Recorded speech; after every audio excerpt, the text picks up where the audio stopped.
नमस्कार दोस्तों, मैं डॉक्टर यश भदौरिया। हमारे YouTube चैनल भदौरिया एजुकेशन पर आप सभी का स्वागत है। दोस्तों, अभी तक हम जो एक श्रृंखला चला रहे थे उत्तर प्रदेश उच्चतर शिक्षा सेवा आयोग की असिस्टेंट प्रोफेसर परीक्षा की, तो उसको हम जारी रखेंगे, उसको हम बंद नहीं करेंगे। तो असिस्टेंट प्रोफेसर परीक्षा की तैयारी करने वाले जो हमारे साथी हैं वो निराश न हो, उसको हम जारी रखेंगे। सतत वो प्रक्रिया जारी रहेगी। उसके बावजूद आज हम एक श्रृंखला और जारी कर रहे हैं, वो है मध्य प्रदेश में होने वाली प्राथमिक शिक्षक यानी वर्ग 3 की परीक्षा से संबंधित मटेरियल जो है उसको हम आपको उपलब्ध कराएंगे। तो उस कड़ी में आज हम पर्यावरण अध्ययन का शिक्षा शास्त्र यानी EVS की पेडागॉजी पर हम आज से चर्चा करेंगे। तो एक एक करके पहले हम EVS की पेडागॉजी, फिर दूसरे सब्जेक्ट की पेडागॉजी, फिर तीसरे सब्जेक्ट की पेडागॉजी, कुल मिलाकर आपको मालूम हो गई 5 विषयों पर पेडागॉजी पूछा जाना निश्चित है परीक्षा में। EVS की पेडागॉजी, गणित की पेडागॉजी, इंग्लिश की पेडागॉजी, हिंदी की पेडागॉजी और बाल विकास की पेडागॉजी। तो हम सभी पर आपसे चर्चा करेंगे, आपको हम अच्छी तैयारी करवाएंगे। तो आज हम चलते हैं पर्यावरण शास्त्र का शिक्षा शास्त्र यानी EVS की पेडागॉजी पर। आज हम कुछ प्रश्न लेकर आए हैं, कुल प्रश्नों की श्रृंखला है 14। तो कॉन्सेप्चुअल स्टडी हम आपको कराएंगे।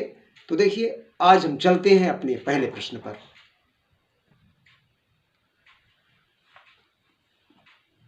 EVS की थीम,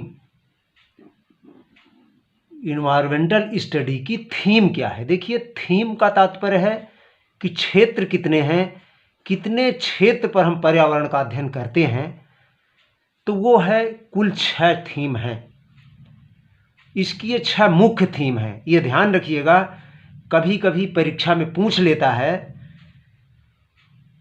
इस तरह की कौन सी चीज़ें इस पर्यावरण अध्ययन की थीम के अंतर्गत नहीं आती हैं, कौन सी थीम पर्यावरण अध्ययन की मुख्य थीम नहीं है। और उसमें दे दिया रहता है 4 ऑप्शन, एक नहीं रहती है। आप पकड़ पाने में आप फिर अक्षम हो जाते हैं और यहीं पे गलती हो जाती है। तो देखिए, पर्यावरण की थीम क्या है? मुख्य थीम है, पहला है परिवार और मित्र, दूसरा है भोजन, तीसरा है पानी, चौथा है आश्रय यानी शेल्टर, पांचवा है यात्रा और छठवां है वस्तुएं जो हम बनाते हैं तथा जो हम करते हैं। इतनी सारी चीजें, परिवार और मित्र, भोजन, पानी, आश्रय, यात्रा, वस्तुएं जो हम बनाते हैं तथा जो हम करते हैं, इतनी चीजें हैं। अगर इस चीजों के अलावा अगर कोई चीज आती है तो समझ लीजिए कि पर्यावरण की थीम नहीं है। देखो, जो गाइड आ रही है मार्केट में, उसमें इसी थीम पर आधारित 50 क्वेश्चन आपको मिलेंगे घुमा फिरा करके। तो वो ऐसे क्वेश्चन होंगे जिनको आपको रटना पड़ेगा, और यदि आप रटने पर आधारित स्टडी करेंगे तो आपका सिलेक्शन नहीं हो पाएगा।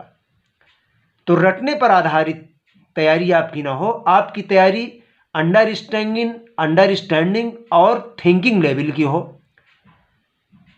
अवबोध और चिंतन स्तर की तैयारी हम आपसे अपेक्षा रखते हैं कि आप करें। एक उदाहरण हम प्रस्तुत करते हैं, ज़्यादा उदाहरण नहीं। वो उदाहरण ये है, इसी थीम पर आधारित कई प्रश्न जो गाइड में आपको देखने को मिलते हैं, इसी तरह के कुछ प्रश्न होते हैं। निम्नलिखित में से कौन पर्यावरण अध्ययन की मुख्य थीम के अंतर्गत नहीं है? अब यदि ये थीम आपको हम न देते ये थीम, तो आप इसमें भटकते और रटने का प्रयास करते। देखिए, पानी उस थीम के अंतर्गत है, आश्रय भी इस थीम के अंतर्गत है। देखिए, सूर्य देखिए इस थीम के अंतर्गत नहीं है, दिख रहा होगा आपको, ये सूर्य नहीं है इसमें। फिर भोजन इस थीम के अंतर्गत है। तो आप यदि थीम को आपको जानकारी है इस थीम की, इस क्षेत्र की जानकारी ईवीएस में क्या क्या चीज़ों का अध्ययन किया जाता है। अब देखिए सूर्य को अब हम इसके अंतर्गत नहीं है हमारे, तो इसमें हम सूर्य में टिक कर देंगे। अगर ये थीम हमें जानकारी ना होती तो हम इसके लिए भटकते। अब आगे चलते हैं प्रश्न नंबर 3 पर। मुख्य थीम परिवार और मित्र। ये देखिए पहली थीम है, आपको अभी बताया था कि पहली थीम है परिवार और मित्र की उप थीम कितनी है। अब ये जो अभी हमने बताया था परिवार और मित्र की, ये जो मुख्य थीम है पर्यावरण की, इसकी कुछ उप थीम है, इसकी और भोजन की। इसके दो चीज़ें ऐसे हैं, दो थीम ऐसी हैं जिस पर उप थीम भी हैं, सब थीम भी हैं। तो चलिए आइए देखते हैं। मुख्य थीम परिवार और मित्र की उप थीम कितनी है, तो उप थीम इसकी 4 है परिवार और मित्र की। इसमें क्या है, संबंध, जो हमारे संबंध होते हैं परिवार और मित्र के बीच, हमारे कार्य और खेलकूद जो होते हैं, पशु पक्षी और पेड़ पौधे, ये हमारे परिवार और मित्र की उप थीम है। कार्य और खेल भी हमारे मित्रता की श्रेणी में आते हैं, हम इनसे मित्रता रखते हैं। मित्रता का तात्पर्य जिनके साथ हम कुछ न कुछ करते हैं, पेड़ पौधों के साथ हम कुछ न कुछ करते हैं, हमारी मित्रता होती है। ये हमें ऑक्सीजन देते हैं, इनसे हमारे कुछ संबंध हैं। पशु पक्षी ये हमें कुछ न कुछ देते हैं, और कुछ न कुछ जो हमें दे रहे हैं वो हमारे परिवार और मित्र हैं। तो ये 4 चीज़ें जो हैं ये मुख्य थीम के अंतर्गत आती हैं। ऐसा भी पूछ सकता है कि कौन सी चीज़ें इसके अंदर, आपको इसको ध्यान देना पड़ेगा, कौन सी चीज़ें परिवार और मित्र के अंतर्गत नहीं आती हैं, किन चीज़ों का पर्यावरण के अंतर्गत अध्ययन नहीं करते हैं। 3 सारी चीज़ों को हम पर्यावरण के अंतर्गत अध्ययन करते हैं। संबंध, कार्य और खेलकूद, पशु पक्षी, पेड़ पौधे, इन सभी का हम पर्यावरण अध्ययन के अंतर्गत अध्ययन करते हैं। अब देखिए पर्यावरण का अध्ययन हम कहाँ से कहाँ तक करते हैं, किस कक्षाओं से किन कक्षाओं तक के लिए है ये ध्यान रखिएगा। पर्यावरण अध्ययन जो है कक्षा 3 से कक्षा 5 तक की कक्षाओं के लिए एनसीईआरटी ने बनाया है, हमारी एनसीएफ ने बनाया है। तो अब पर्यावरण अध्ययन जो है कक्षा 3 तक के लिए क्यों बनाया गया है, कक्षा 3 से 5 तक के लिए है क्यों, 1 से 2 तक के लिए क्यों नहीं, और 5 से फिर आगे क्यों नहीं। देखिए ये भी प्रश्न हमारी पर्यावरण के पेडागाजी के अंतर्गत पूछे जा सकते हैं। अब देखिए 1 से 2 तक की चीज़ें पर्यावरण के अंतर्गत क्यों नहीं रखी हैं, बच्चों को क्यों नहीं पढ़ाया जाता है 1 और कक्षा 1 में और 2 में पर्यावरण अध्ययन।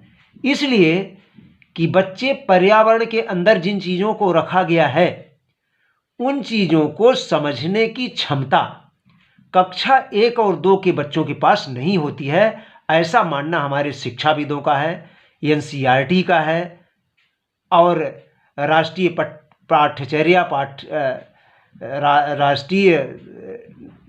पाठ्यचर्या की जो रूपरेखा जो निर्मित करने वाले हैं उनकी सोच ऐसी थी। और कक्षा 5-6 से आगे पर्यावरण को समाप्त करके विज्ञान और सामाजिक विज्ञान अलग अलग विषय के रूप में पढ़ाए जाते हैं। इसका भी यही कारण है कि बच्चे 3री से 5वीं तक पर्यावरण के बहुत सारी चीज़ों को समझ सकते हैं, लेकिन वो विज्ञान और सामाजिक विज्ञान की विषयों में भेद कर पाने में अक्षम होते हैं। इसलिए विज्ञान को अलग और सामाजिक विज्ञान को अलग 3 से 5वीं तक नहीं पढ़ाया जाता है। जब वो समझ सकने लायक हो जाते हैं, अर्थात कक्षा 5वीं के बाद, तब उनको अलग अलग विषय के रूप में विज्ञान और सामाजिक विज्ञान पढ़ाया जाता है। चलिए दोस्तों हम आगे चलते हैं। अब मुख्य थीम भोजन, भोजन की भी कुछ मुख्य थीम है, वो है 5। तो वो है, पहला है स्वाद, दूसरा है पाचन, तीसरा है खाना बनाना, चौथा है खाने को सुरक्षित रखने के तरीके, खाने को हम कैसे प्रिजर्व रखें, कैसे सुरक्षित रखें, ये भी भोजन की मुख्य थीम है। ये भी पर्यावरण के अंतर्गत हम इसको सीखते हैं और बच्चों को सिखाते हैं। किसान और भूख, ये भी हमारे पर्यावरण के अंतर्गत आते हैं, ये भोजन के अंतर्गत आते हैं। भोजन की ये सब थीम है, ये 5 थीम। चलिए हम आगे चलते हैं। अब प्रश्न नंबर 5 है, कक्षा 3 से 5 तक के विद्यार्थियों को पर्यावरण अध्ययन का कक्षा 3 से 5 तक के विद्यार्थियों को पर्यावरण अध्ययन पढ़ाने का उद्देश्य क्या है? तो उद्देश्य क्या है? स्थानीय परिवेश और उनके बारे में समझ विकसित करना। देखिए, इसी तरह के 4 विकल्प आपको दे देंगे इस प्रश्न में, और 4 विकल्प में आपको कठिनाई होगी कि हम सही उत्तर ढूंढ लें। आप ध्यान रखिएगा, पर्यावरण अध्ययन का जो मुख्य उद्देश्य है वो है अपने स्थानीय परिवेश और उसके बारे में समझ विकसित करना। प्रश्न नंबर 6 है, राष्ट्रीय पाठ्यचर्या की रूपरेखा 2005 की हम बात कर रहे हैं। यहाँ पर हमने लिखा भी है NCF 2005, नेशनल करिकुलम फ्रेमवर्क 2005, किसकी अध्यक्षता में तैयार किया गया है? तो NCF 2005 जो चर्चाओं में हमेशा रहता है, आज भी चर्चाओं में है और हमेशा चर्चाओं में रहेगा। तो ये प्रोफेसर यशपाल की अध्यक्षता में NCF 2005 तैयार किया गया था।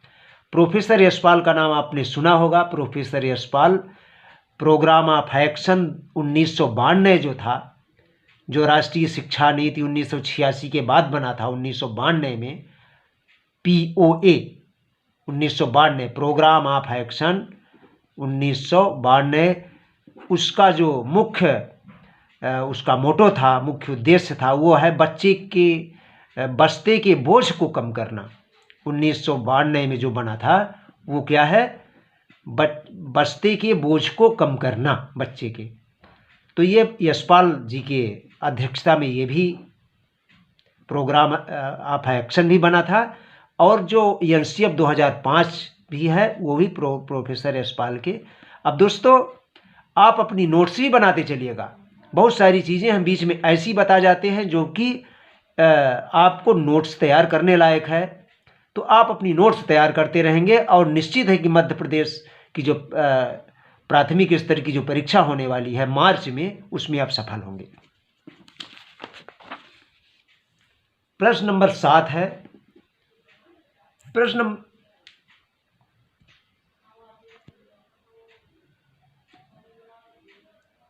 नंबर 7 है, स्वतंत्रता के बाद अभी तक कुल कितने और कब कब NCF तैयार हुए हैं?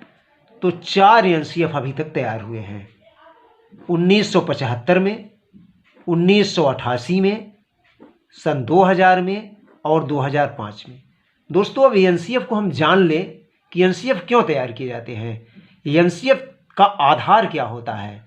NCF का आधार होता है राष्ट्रीय शिक्षा नीतियाँ। राष्ट्रीय शिक्षा नीतियों पर आधारित होते हैं ये हमारे नेशनल करिकुलम फ्रेमवर्क। राष्ट्रीय पाठ्यचर्या का जो फ्रेमवर्क होता है वो राष्ट्रीय शिक्षा नीति पर आधारित होता है। जिस तरह की पहले शिक्षा नीति बनती है, फिर उसके बाद राष्ट्रीय पाठ्यचर्या की रूपरेखा बनती है। तो अगला NCF कब प्रस्तावित है?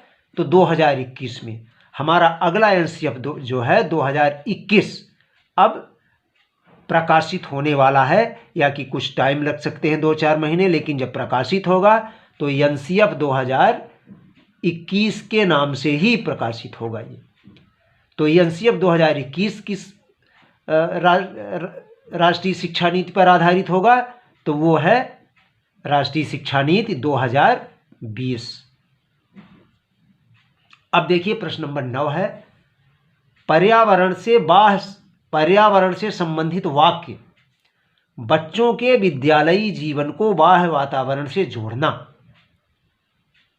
ये NCF किस NCF में वर्णित है? तो ये NCF 2005 में। NCF 2005 में ये मुख्य चीज है कि बच्चों के विद्यालयी जीवन को बाह्य वातावरण से जोड़ना, बाहरी अनुभव से जोड़ते हुए उनको सिखाना। प्रश्न नंबर 10 है, NCF तैयार कौन करता है? तो NCF NCERT तैयार करती है। National council of educational research and training. 11 है, प्रश्न नंबर 11 पे हम आते हैं। तो प्रश्न नंबर 11, एनसीएफ 2005 में किस प्रकार की पुस्तकों को हतोत्साहित किया गया है? तो वो है ऐसी पुस्तकें जो रटने पर बल देती हैं, उनको हतोत्साहित किया गया है। प्रश्न नंबर 12 है, एनसीएफ 2005 में किस प्रकार की पुस्तकों को प्रोत्साहित किया गया है? तो ऐसी पुस्तकें जिनमें बहुत सारे चित्र और बहुत सारे उदाहरण हों, माने ऐसी पुस्तकें जिनको उदाहरणों और चित्रों के माध्यम से समझाया गया हो, ऐसी पुस्तकों को प्रोत्साहित किया गया है। अब है प्रश्न क्रमांक 13 है, एनसीएफ 2005 में निम्न पर बल दिया गया है। देखिए ये बहुत महत्वपूर्ण चीज़ें हैं, ये 5 थे, आपको इनको याद रखना पड़ेगा। देखिए इसमें जो शिक्षण सूत्र है वो ज्ञात से अज्ञात की ओर शिक्षण सूत्र पर बल दिया गया है, बाल केंद्रित शिक्षा पर बल दिया गया है, स्कूली जीवन को बाह्य जीवन से जोड़ने पर बल दिया गया है, रटने को हतोत्साहित किया गया है और उपयुक्त सभी। तो आपको लगाना है उपयुक्त सभी। अब हमारा 14 और अंतिम प्रश्न है,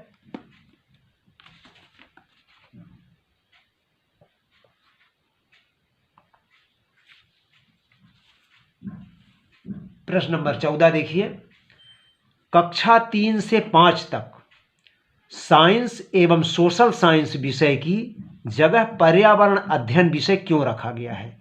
देखिए इसके पहले भी अभी हमने चर्चा किया था, फिर से देख लीजिए। क्योंकि बच्चे अपने परिवेश की वस्तुओं को होलिस्टिक मैनर में देखते हैं। होलिस्टिक मैनर माने एक गेस्टाल्ट मैनर, जिसको बोल सकते हैं लैटिन भाषा में गेस्टाल्टवाद है, कोहलरकोफ का एवं बर्दाइमर का, थांडाइक ये अंतर्दृष्टि एवं सूझ का सिद्धांत जिन्होंने प्रस्तुत किया था। तो होलिस्टिक मैनर जो होता है वो गेस्टाल्टवाद के नज़दीक होता है। सारी थांडाइक हमने अभी धोखे से निकला, उसके लिए कोहलरकोफ का एवं बर्दाइमर ने जो गेस्टाल्टवाद को जो रखा था, तो उसमें क्या है, संपूर्णता को महत्व दिया जाता है, होल को महत्व दिया जाता है। तो क्योंकि बच्चे अपने परिवेश की वस्तुओं को होलिस्टिक मैनर में देखते हैं, उसको विज्ञान और सामाजिक विज्ञान को अलग नहीं कर पाते हैं वो उस उम्र में, क्योंकि बच्चे परिवेश की वस्तुओं को खंडों में नहीं देख पाते हैं।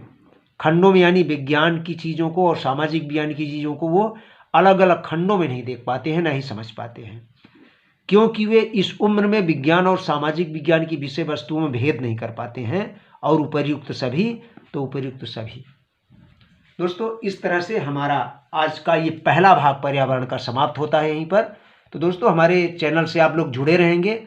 हम निश्चित है कि आपको प्राथमिक शिक्षक यानी वर्ग 3 की मध्य प्रदेश के होने वाली एग्ज़ाम के लिए बहुत अच्छी तैयारी करवाएंगे, कोई डाउट नहीं है।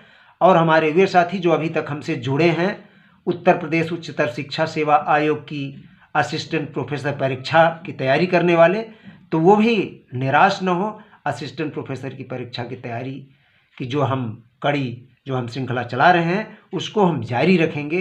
एक वीडियो एटलीस्ट हम पर वीक डालेंगे, प्रयास करेंगे 2 वीडियोज़। तो आपको सुनने के लिए धन्यवाद। और यदि आपने अभी तक हमारे चैनल को सब्सक्राइब नहीं किया है तो हमारे चैनल को सब्सक्राइब कर लें। Thank you so much.